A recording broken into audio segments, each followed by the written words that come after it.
Hello friends, આજના આ વિડીયોમાં આપણે ક્લાસ 10 ઇંગ્લિશના સેકન્ડ લેસનની ફર્સ્ટ શોર્ટ નોટ સમજવાના છીએ, જેનું નામ છે રામસિંગ 070 ધ હ્યુમન રોબોટ. આમ તો તમને પોઈન્ટ્સ આપેલા જ હશે, જેના પરથી you have to write the short note. તો ચાલો શોર્ટ નોટ સ્ટાર્ટ કરીએ અને સાથે સાથે લર્ન પણ કરીએ. તો ધ ફર્સ્ટ પોઈન્ટ ઇઝ કે what was the colour of the robot.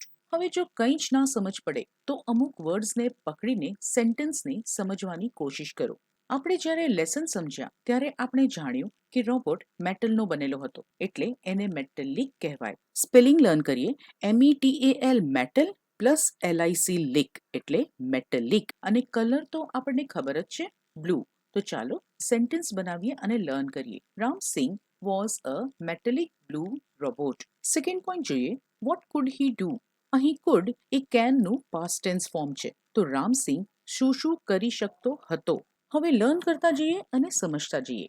Ramsinh perfectly programmed હતો, રાઈટ. શેની માટે? તો ટુ ફંક્શન, કાર્ય કરવા માટે. કયા કયા કાર્યો કરવા માટે?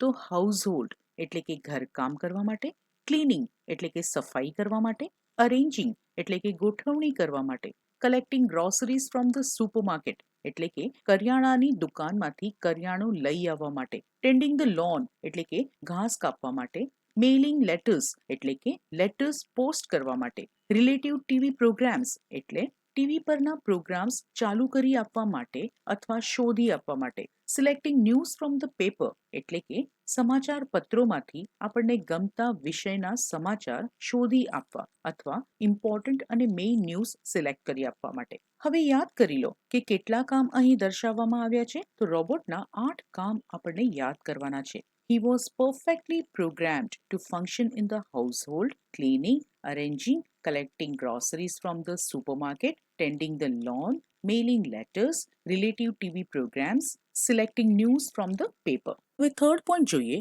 Which were the three principles that were inbuilt in his system? હવે અહીં તો રોબોટના 3 સિદ્ધાંતો વિશેની વાત કરી રહ્યા છે, જે ખૂબ જ ઇમ્પોર્ટન્ટ છે અને આપણે લર્ન કરવાના જ છે. હવે લખતી વખતે જ્યારે આપણે પ્રિન્સિપલનો સ્પેલિંગ લખીએ, સિદ્ધાંતવાળા પ્રિન્સિપલનો, તો ધ સ્પેલિંગ ઇઝ PRINCIPLE.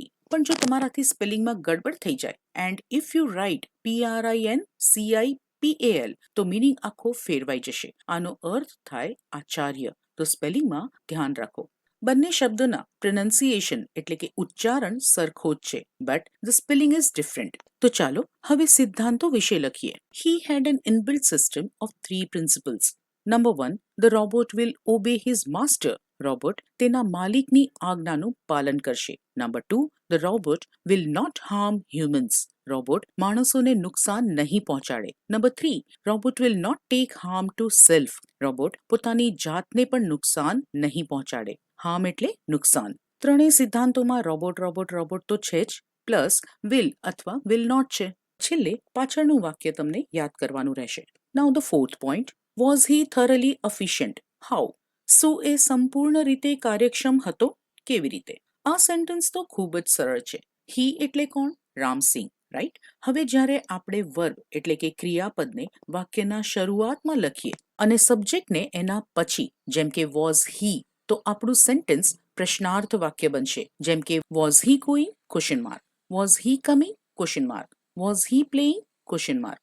હવે આ જ સેન્ટેન્સને આપણે ફેરવી દઈએ અને સબ્જેક્ટને આગળ અને વર્બને પાછળ લઈ જઈએ તો it becomes a simple assertive sentence.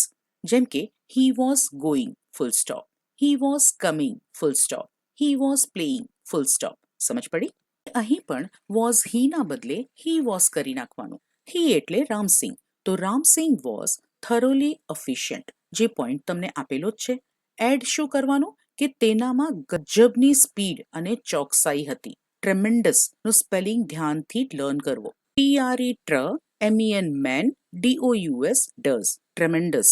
સ્પીડમાં ડબલ ઈ છે અને એક્યુરેસીનો સ્પેલિંગ ACCURACY. તો Ramsingh was thoroughly efficient with tremendous speed and accuracy. Fifth point જોઈએ. What did he steal for Prem Chopra? એણે પ્રેમ ચોપરા માટે શેની ચોરી કરી? હવે અહીં ધ્યાન રાખવાનું, સેન્ટેન્સમાં ડીડ છે જે પાસ્ટ ટેન્સમાં છે, પણ સાથે સાથે એ પ્રશ્નાર્થ શબ્દ પણ છે. તો જવાબ લખતી વખતે આપણે પ્રશ્નાર્થ શબ્દ ડેડ કાઢી નાખીશું અને સ્ટીલ એટલે કે ચોરી કરવી જે વર્બનું V1 ફોર્મ છે એને આપણે V2 ફોર્મમાં લઈ જઈશું, પાસ્ટમાં લઈ જઈશું. તો આપણું સેન્ટેન્સ બનશે કે he stole expensive antiques, ornaments and precious stones for Prem Chopra. 6th point જોઈએ.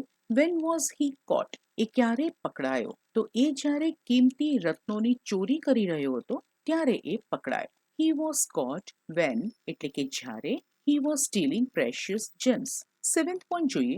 What happened in the end? એન્ડમાં શું થયું? પ્રોડ્યુસ્ડ ઇન ધ કોર્ટ એટલે કોર્ટમાં હાજર કરવામાં આવ્યો. તો જ્યારે રામસિંહને કોર્ટમાં હાજર કરવામાં આવ્યો ત્યારે એણે જુઠ્ઠું બોલવું, માણસોને નુકસાન પહોંચાડવું કે એના માલિકને દગો કરવા કરતાં પોતે જ તૂટી જવું પસંદ કર્યું, પોતે જ ડિફ્યુઝ થઈ જવું પસંદ કર્યું. When he was produced in the court, Ram Singh chose to break apart rather than tell a lie, hurt human beings, or become unfaithful. So this is the end of the first short note of Unit 2, Ram Singh 070, The Human Robot. આશા કરું છું કે તમને આ short note ખૂબ જ સરળતાથી સમજ પડી હશે અને જો તમે હજી સુધી અમારા ચેનલને સબસ્ક્રાઇબ ના કર્યું હોય તો please like, share and subscribe.